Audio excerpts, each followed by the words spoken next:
Go ahead. Yeah, I'm live now. Yeah. I'm done it myself. I hit mute because we were talking. I know. Welcome, ladies and gentlemen, to a brand new edition of Face2Face. What is it? It's Friday, November the 12th. Capping off another week and another week closer to the event we're looking forward to. Of course, the SuperKart USA Super Nationals, getting back for the 24th edition of that event. But a race happened actually in Las Vegas last weekend, and one we definitely want to talk about. The ROK Cup USA folks had their event, the ROK Vegas race with big numbers by Planet Hollywood, just beside the strip there. And we got three of the winners from that event. David, cool to see that event go off. It did not go off without a hitch. We hear about a couple of things that happened kind of a couple of weeks beforehand, but Garrett Potter and his crew. We'll shout out to Garrett Potter. It's his birthday today, I believe, for Garrett, right? Let's get a shout out to Garrett. He had to jump through a bunch of hoops to make that thing happen, but for what we were able to see and watching some of the live camera shots that people were putting on Facebook, looked like it was a pretty cool event. And as we said, three guys going to talk to us about that today.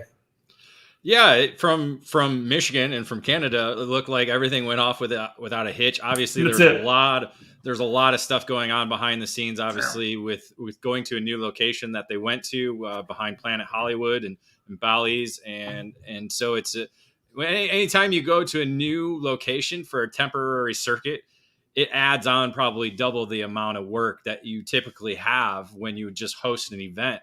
And not alone just host the event at the same place that you've been before. So a lot of different things that had to happen in order for the event to be completed. Yeah. And again, learning, building a new racetrack. So that's always a key element. You got to understand what the parking lot actually has in terms of surface and other amenities that you need in order to host a racetrack, and obviously the paddock, bathrooms and all that. A lot of different things go into hosting a temporary circuit like that. Well, and let's give the props to Garrett Potter. Let's be real. He obviously did a couple of races at Rock the Rio, but David, he's been doing a couple of temporary circuits as well as part of the Florida Winter Tour, right? It's really been kind of the cornerstone of the Winter Tour in Florida that he's had a couple of temp circuits. So he knows how to put one together. Again, some last minute changes on the parking lot they were going to use, but they were able to get the job done, and just good for the sport to be able to get a lot of people there. And I chatted with somebody else earlier this week and talking about the fact that amazing, the 350 or whatever it was at ROK, there's going to be over 400 at the Super Nationals. I think that many entries, that many race drivers out there with teams. Obviously, the industry, getting the influx of cash needed at the end of the season. It just keeps the motors rolling, right? Keeps everything oiled, and to have people racing in Las Vegas at the end of the year like this, I think it just kind of puts an exclamation point at the end of what's been a great season so far this year. Yeah, everybody kind of ramps up and builds up for these last two events on the year, especially over the last 5 seasons that we've had the ROK Vegas and obviously Super Nationals and they were able to host the ROK the Rio last year, so that kept kind of that momentum building from 2020 into 2021. And like you said, when you host a number of different temporary circuits, it's just like practice. And the more you do it, the better you become at it, and you understand what works and what doesn't. So, as Potter and his crew continue to host temporary events like they'll do at the Florida Winter Tour in 2022, they're just going to keep fine tuning, just like you do in the driver's seat or when you're mechanicking that event. So let's bring in, we got 3 winners, 2 of them from Texas, 1 of them from New York. Let's bring Martin Stone in, the winner in the VLR Masters class. We got Jordon Musser, a winner in the Master Shifter category, and Nate Cicero, a last lap pass to win in ROK Senior. Guys, thank you so much for joining us here on the EKN Face2Face. Thank you for having us. Thanks for having us. All right, let's start with Nate Cicero. Nate, obviously we talked to you just a couple of weeks ago because you're coming off what's been a pretty cool experience for you. You got a chance to go to the Mazda Spec Miata Shootout. You won that, so you're going to be a factory driver for Mazda next year in their club racing program. Let's first and foremost let's ask about coming into the weekend, the ROK Vegas weekend. Did you have a little bit of momentum coming in, maybe some confidence coming off that win? Yeah, I would say so. It was, the USPKS event before that wasn't too good, but it's always nice to come off of something with a win and go into the next race. Just had a good feeling going into the weekend. So, yeah, it was nice. we'll preface the fact that Nate's out at his place, kind of out in the country a little bit of lag based on the internet. So we'll give him a little chance to kind of roll in here. Nate, overall, a weekend, especially with the competition that they had at ROK Vegas, man, when you rolled out first, let's give me the progression throughout the weekend. Did you feel pretty good when you first got on track? Temporary circuits always change, and you had told us as well, that was your first ever temp circuit race, right? Yeah, that was my first ever street race, first ever rock race, second time in Vegas, so not first time there. But yeah, it was definitely interesting going into that weekend, and I really liked the track straight away. I feel a little more confident on lower grip tracks, like Road America. I've always been pretty decent there. So yeah, I thought it was a lot of fun. It felt fun to drive. I liked the track. I know some people didn't have the best opinions on it, but I thought it was really fun. So yeah, it was a good weekend. Well, flow-wise, it had a lot of hairpin corners, right? Obviously, the wide entry there, you could just see hairpin after hairpin, but still a lot of good flow. How long did it take for you to get comfortable running within the barriers? Because that's something obviously very different. Those people who run regular racetracks with no barriers, you got the grass runoff, much different. Your entry's different, your exit's different, the apex, you don't have that curbing. What were your thoughts on, and how long did it take you to get comfortable driving within kind of the walls, the barriers of a temp circuit like that? I felt pretty comfortable straight away, which I know isn't the case for most people. But yeah, I just didn't really pay attention to them. Had a couple of little scrapes in the first few seconds, but wasn't too bad. And yeah, just getting nice close. I'm just gotta think of it like they're curbs in a way, or like they're homestead curves. Try not to drive on them like you do homestead. They're homestead curves. Just get nice and close to them, but don't go into that. That's it. Yeah, that was kind of my mentality, and I guess it worked. David, you're on mute. Hold on. Let's Just like the real world. Back on mute again. I got him. And then how the main event unfolded. We were fourth and fifth for most of the heat races, and then how did the main event unfold for you to get up front? So I had a really good start. I got up to third immediately after turn one, with a little help from the driver behind. I got a little bit of a push, which was fine. Didn't get pushed back, so that was nice. And then I had some decent pace in the first few laps. Jack was pushing me pretty much the whole way. And we got up to Ryan, and he was able to let me by, thankfully, which is nice of him. But Jack got by with me. And then he got past me and pretty much just drove away because he was extremely fast the entire weekend. Just had a tenth or two on all of us. And then we got up to Tulio, and Jack got by him. I got by him not too long after. And then I saw his radiator starting to come off, and I knew that was going to be my opportunity to go chase him down. Because I knew, I think it was heat 4, my car got really hot, and the bottom end got a lot worse. I lost a lot of pace, so I knew that was going to be the case for him, unfortunately. But I was able to chase him down just enough on the last lap to get to him where he had to block, and was able to win out that battle. Yeah, an old school kind of over-under. He didn't block completely to the inside, didn't hold down to the bottom, and you did the over-under on him. We've seen the video online, which has been great. When it comes to that point when you're sitting second, you're just waiting for the opening. Did you expect the opening to come? Were you surprised when he gave you so much room to the inside of the racetrack? Well, I had a chance out of turn 8, I believe it was, like where all the teams were placed. I think of it as like the second main straight. But he was able to get a good run out of there around the outside. And they were so quick through the last 2 corners. I know that's where I was struggling the most on the whole track. So I think if he hadn't blocked, he would have probably won. But he went to the inside in the second to last corner, and I was able to get kind of an over-under. But we were side by side going to the last corner. He went all the way to the inside and then came back kind of to mid-track. So I knew if I went all the way out, I could probably get an over-under. And ended up working. We were really close through the middle of the corner, and there was no space left for me on the inside. He said he thought there was a little more space, and that's when we went over each other. But I was able to just get that run. And if there was one more lap, I would not have finished the race because when I landed about 4 or 5 teeth on my chain or on my sprocket were pretty torn up. So really, I was lucky to finish.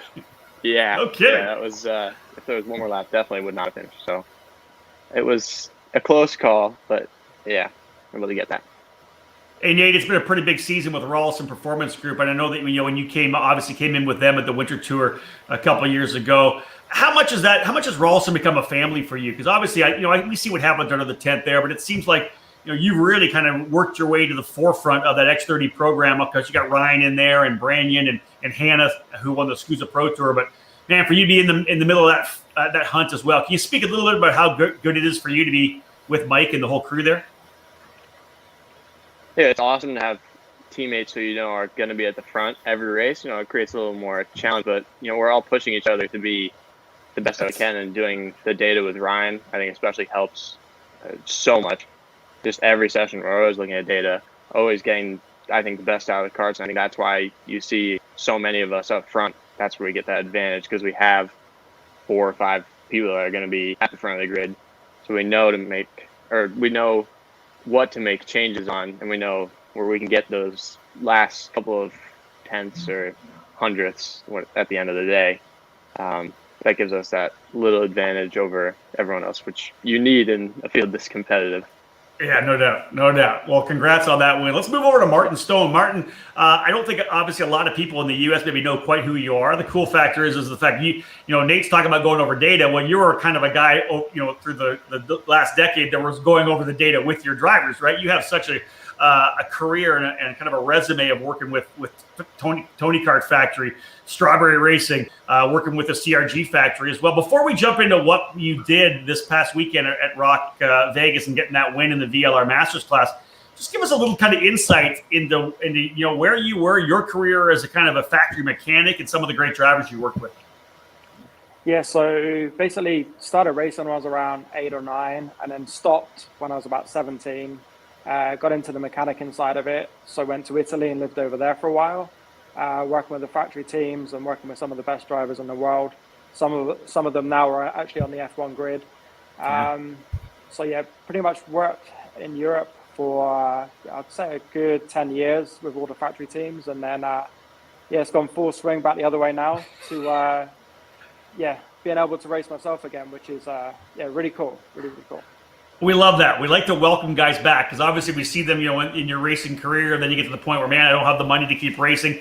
We've seen so many guys become mechanics. We always say that if we didn't have the racers here, we could have a pretty damn good races with the mechanics that are at any race, right? Like national level championship racing guys. So you're back at it though, Martin. You come over here to the U.S. A couple of years back to work with Bennett. You end up meeting your wife here. You end up staying here right now. What brought you back to the seat? What was it that said, hey, listen, I want to get back to racing again? It was an escape to get away from the office. So I actually went over to Mike Jones's place over at DKC.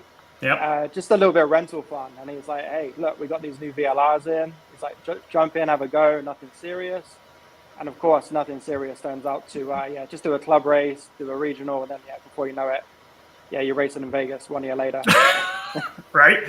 Because you have done some racing this year. We'll jump into what happened at Vegas, but I know you ran the Florida Winter Tour. You did some Texas Sprint Racing Series. David had mentioned earlier to me that you ran a USPKS race as well. So you did kind of dive in, not just in Texas, but outside as well. Yeah, it was more just to see what championship's going to be good for me next year to do a full season of. Florida Winter Tour was really, really good to start the year with. USPKS is something that I'm going to do next year, the whole season, hopefully.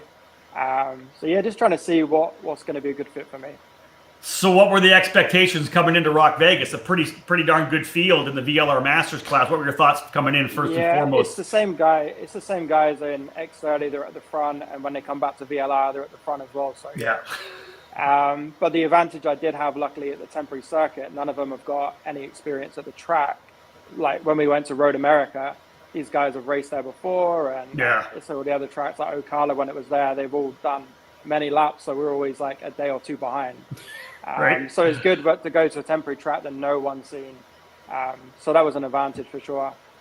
It was good. Let's talk a little bit. Okay, go, David. I was just gonna say that's always been kind of the thing. It helps to level out the playing field going to temporary circuits. You mentioned you went to USPKS. That was with the 125. What's kind of the difference between, because you started with the VLR and then you did the 125 there. What are kind of the differences in driving and setup that you kind of do between the two?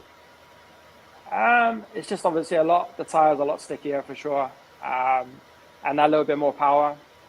And I'd say rather than having 3 of you in a battle, there's generally six or more in a train, and yeah, it could be anyone's on the last lap. I do think the 100cc stuff is more spread out for sure. Interesting. Let's talk about the weekend itself, coming out of the gates.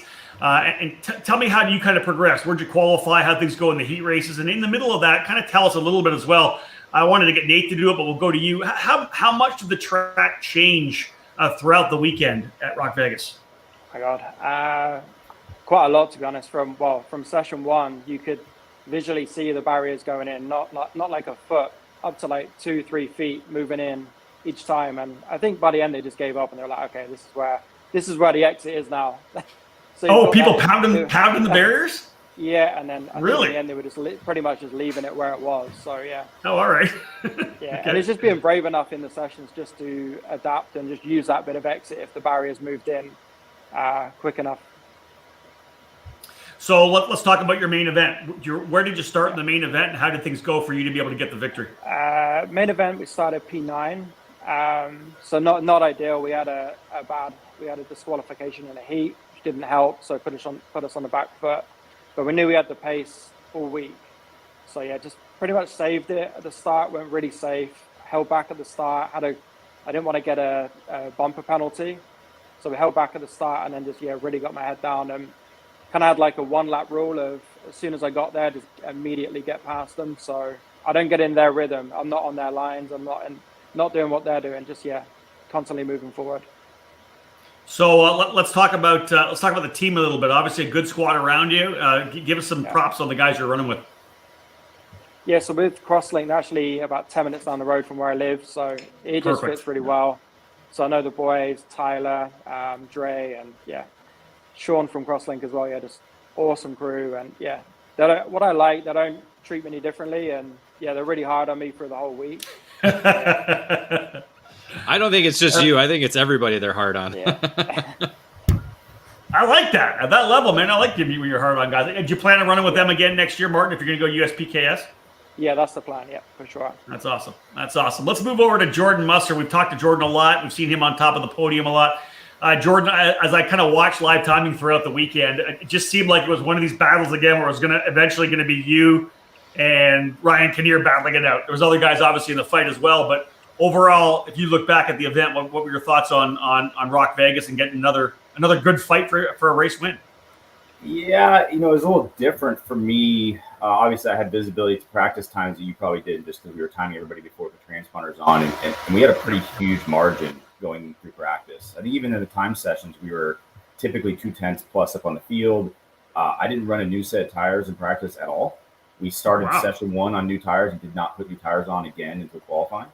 So even though there were people getting closer to me, I was still on old tires. So not only does that give me confidence in just outright speed, because I'm doing it on old tires, but also I know the chassis is really good on old tires. So what I wouldn't say I didn't account for, but I absolutely knew was going to happen, but didn't want to happen, is Phil figured it out, right? So by the final, clearly Ryan was super fast. In the heat races, I mean, I didn't win the third one technically, although I crossed the line first. That's because of the red flag and all that. But I mean, I literally won or crossed the line first in every single e-race. And I would say easy. Like, I didn't struggle to make those passes. Final was totally different. I drove probably the hardest I remember driving ever. Wow. Period. Seriously. Story. I wanted to win so bad. Like, I was so fast all weekend, and to be staring the back bumper of his go-kart, I literally said, no freaking way am I losing this race. Like, it's just not going to happen. It's just absolutely not going to happen. And I knew I had the pace. I knew my car was going to be better at the end. So if I'd lost track of laps, I didn't know what lap we're on, but I knew we were getting really close, or I should say, I hope we're near the end because I was out of energy. My tank was empty. My physical tank was empty. So I was like, I'm just going to pass this lap. I don't know where it's going to be. I'm going to do it. It's just going to happen. And that's what I did. And then ended up, driving to a couple tenths of a second, enough that he couldn't really challenge me. The last 2 laps are pretty easy. He just kind of cruised around. Yeah, a couple tenths of a second. Here's my question for you.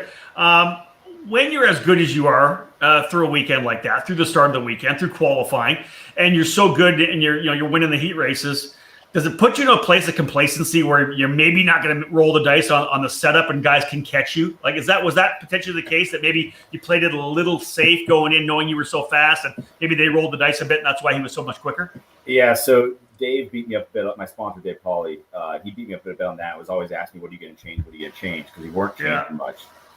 So I'd say, yeah, a little bit. I'll say two things we did. One is I always compare myself to Jake. Like, my barometer is not my class. It's Jake. I have his data.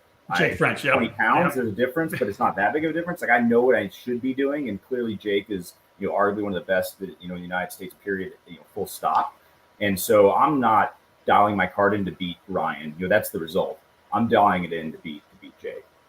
That's my goal. But one thing that's an advantage when you start off right off the trailer and you're fast is we're able to try things that we wouldn't have had time otherwise. Like, we were playing with tire pressures on the first day. And normally you're kind of leaving that alone and you're going to fine tune that later because you're still working on big stuff. And we just like, well, what do we change? Well, I don't know. Let's take 2 pounds out of the tire and see what it does. And normally you wouldn't have that flexibility. On a race week like that. Do you think with the tire, do you think that's because it's a temporary circuit and there's not a lot of rubber put down? Do you think that helps changing it early or playing with it early? No, I think it just gave us confidence so that when we went into the final, I know I was running lower pressures than Ryan pretty much most of the weekend, and I knew I could go lower because we'd already tried it. So, if you're going to go take a pound out for a 25-lap final, if you haven't done 25 laps yet, you don't know what the cart's going to do and how bad it's going to be on the first couple laps and what you're going to have to do to stay in the lead. And I already knew we'd already done it on Thursday. So it was like it was just a confidence thing. Did it ultimately help me win? I don't know, but it definitely gave me the confidence to know we could drop the pressure and I wasn't going to be totally out of control. With Ryan's under the same tent as you, so is he in his own corner and you're in your own corner kind of deal? So at this one race, actually, we were not. He was with Giebler. Okay. But normally he does pit with us. And absolutely, Dominic, the owner of PSL, puts us at opposite ends. I'm dead serious. We're friends, right? But there's definitely some tension on race weekends. We've crashed together a lot. There's definitely a joke in the Masters category that if Ryan and Jordon are racing to lead, there's at least a 50% shot that third place guy is going to win. And that's outspoken. This is not something that Ryan has not heard from other people. And for sure. But yeah, Dominic puts us at opposite ends of that tent, and we kind of have this unspoken rule also: we don't share data. I never look at his data. I look at Jake's, but he doesn't look at mine. I don't look at his. We're too close. If we were 3/10 apart or 2/10 apart, we try to help each other, but our data is off limits, so we don't share data. We do kind of act independently. It's cool. It's a good dynamic. I said we're friends off the track, but on the track or even in the pits, we're arch enemies, that's for sure. So that's a good lead way. So for Super Nats, it's whoever's in third is going to be in a good spot. Obviously, John Crow was in a good spot. Yeah. He was probably hoping for something. He said it after the race. He was like, I thought you guys were probably going to crash. So I was like, I knew I didn't have the speed, so I didn't want to risk nipping a barrier and bending an axle or something. So I was in cruise control, and I knew there was I've seen you guys idiots race together. I don't know, maybe I'm making that part up, but I know in his mind he was thinking, I've seen you idiots race before, and there's a chance you're going to open the door for me. That's how I won this race last time. Ryan and Rod got together. I was a third place. I was a second place go-kart 2 years ago when I won it. 3 years ago, I wouldn't have won. I saw Rod send it full bonsai retard down the inside of Ryan, and I was like, Ryan's never going to let that happen. They're either going to crash or Ryan's going to come out ahead, and Rod's going to be tied up in a barrier somewhere. And sure enough, they're banging wheels or smoke off the tires. And I go from third to first and win the race. And I saw that unfolding before it even happened. I love it. It's real. Jordan, you mentioned really wanting to win this one. What was it about this particular race? Was it central on the weekend itself and you being so good? Or was there something wider about you wanting to be able to win this race this year?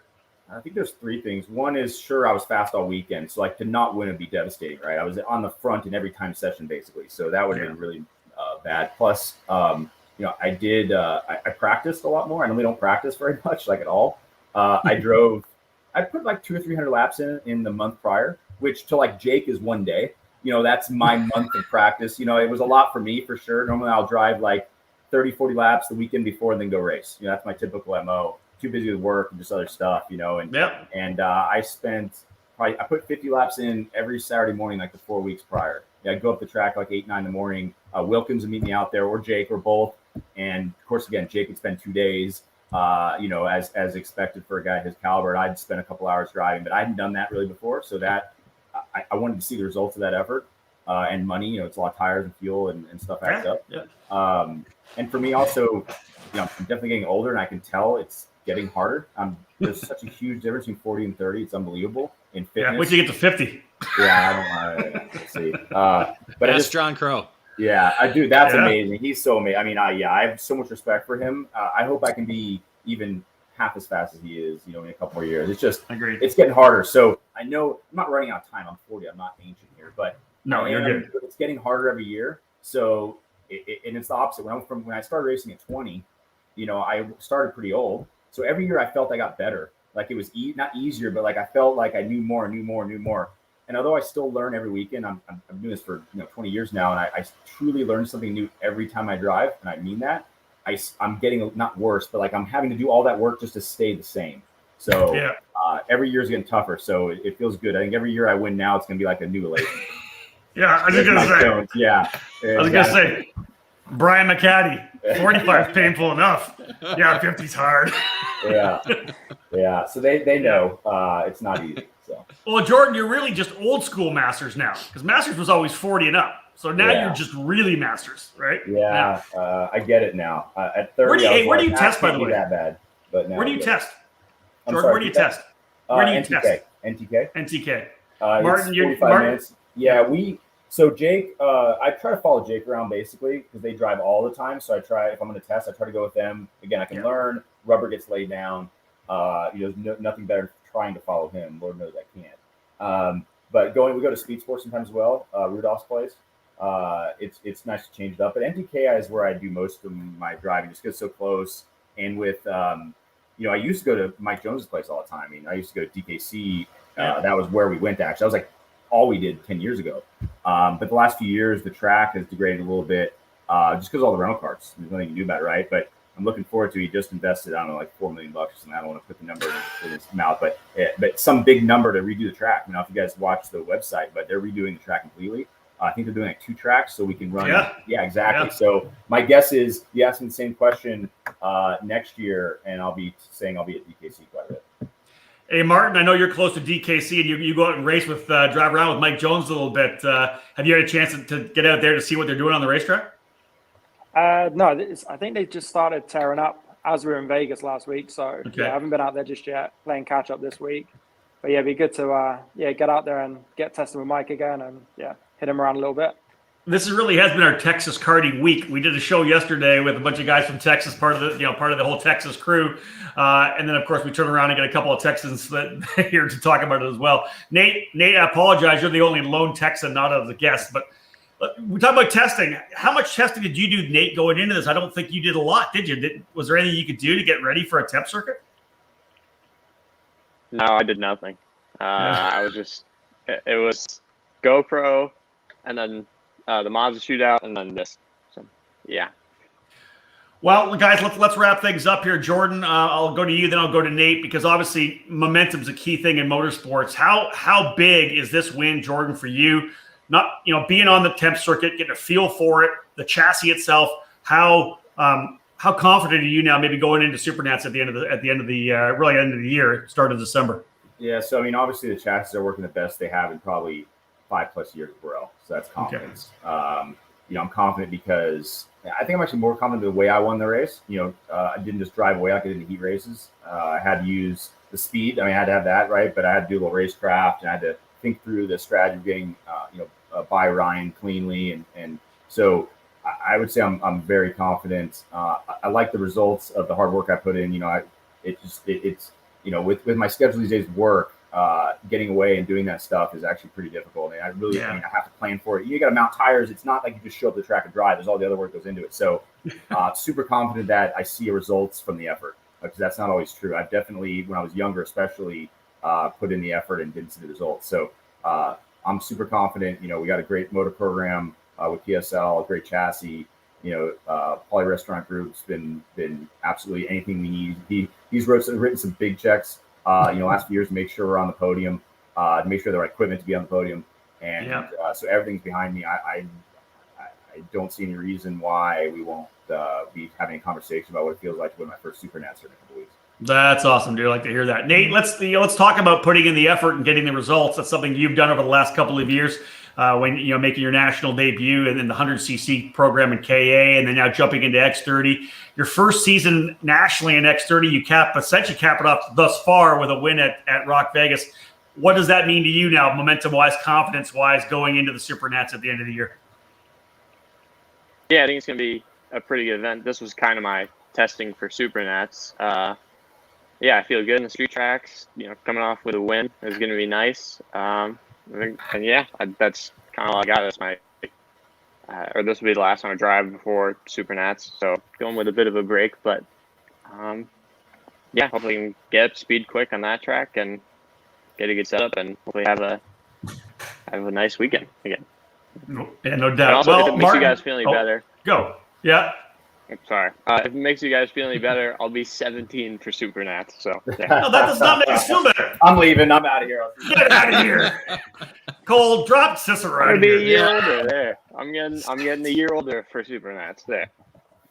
I didn't race until I was 27. Was the first year I started racing.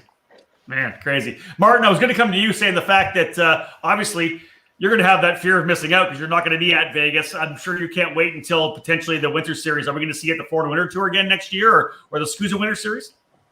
Yeah, I'm going to do both potentially. So, time now to get in X30 and, get some testing under my belt. And there it is. No days off. Here's another little shot here. Mike Smith says, huge tip of the hat to Martin and the whole Crosslink team. Bloody quick. We know Mike obviously was very quick in the category as well. So there's one of your competitors giving you a shout out there, Martin. Yeah, they're all great guys. All the guys at the front were just, top of their class. And, hats off to them.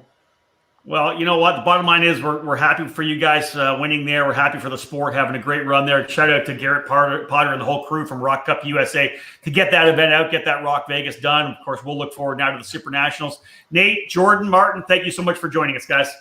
Thanks for having us.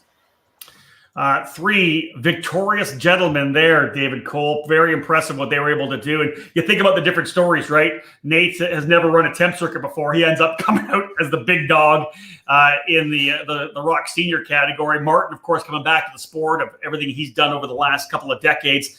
Great to see him out there really kind of raising the bar of the VLR category. And then, of course, Jordon, man, he talks with a lot of reverence to Jake French. But, man, you know what? This body of work, Jordon Musser is a legend in our sport. It's got to. I don't know how more to say it. It's just impressive, is it not?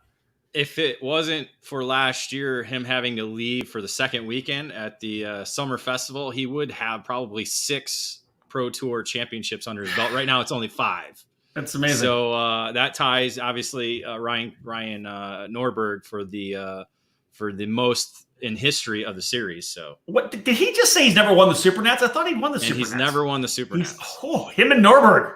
So all our guests have never won the Super Nats. So that's true. Obviously Martin won't have the opportunity to try and do that, but Nate will have the opportunity. He's got one above all his other RPG teammates. None of them have never won in Vegas. So he's got that over them. So I just look at my 25 years in doing this, and really 22 as a really primary journalist in the U.S. And just when I look at Jordon Musser, it's the guy that I've been talking about the entire time. Like, he literally has been one of our absolute legendary championship top level racers for that whole time.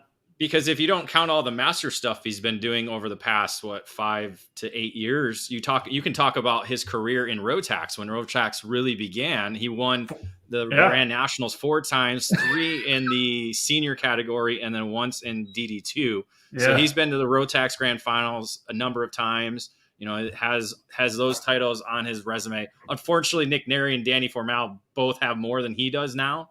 But that's not because, that's because Musser stepped away from Rotax competition. Otherwise, he'd probably be the all-time leader for that side of the sport. But just, again, from basically 2000 all the way up to now, like, Musser's name has been relevant in the karting world. It's no doubt about that. Unbelievable. And a big thank you to Jordon for joining us. Of course, Nate and Martin as well. Again, wrapping things up, 3 of the winners from the ROK Vegas event that was last weekend. Again, another time, like I said at the start of the show, we'll give a shout out to Garrett Potter. Happy birthday. I hope you have a great day today. Maybe you get a day off after spending so much time trackside in Las Vegas to make things happen. Otherwise, we're done, folks. There is a ton of content coming, a ton of live on here as well. We're going to do our Outlap preview podcast, 2 of them actually separate live shows, primetime shows, the week of Thanksgiving. David, we're lining up, right? A couple Outlap shows. We're going to have some guests on us, all about the preview to the SuperKarts USA Super Nationals, which will happen on the first week of December. We'll wrap that up with likely a couple of debrief shows afterwards as well. So much content coming out for the Super Nationals. We're excited to get back there. I'm excited to get back on the mic once again. Of course, it'll be live on Facebook on the SuperKarts USA page. Just awesome to have a couple of massive events happening in Las Vegas to cap off the season. And as I've said before, to put an exclamation point on what has been a tremendous year. You look at some of these big events we've had, Pro Tour, massive, USPKS, record numbers all year long. Cup Karts North America for grassroots Briggs and Stratton racing. There's massive Spring Nationals, a ridiculously big Grand Nationals at Newcastle, and of course, capping off with a couple of great races here in Las Vegas. It's going to be a great way to end the season, and of course, then kicking off the 2022 campaign. Folks, thank you so much for joining us. We appreciate it. On behalf of David Cole, my name is Rob Howden.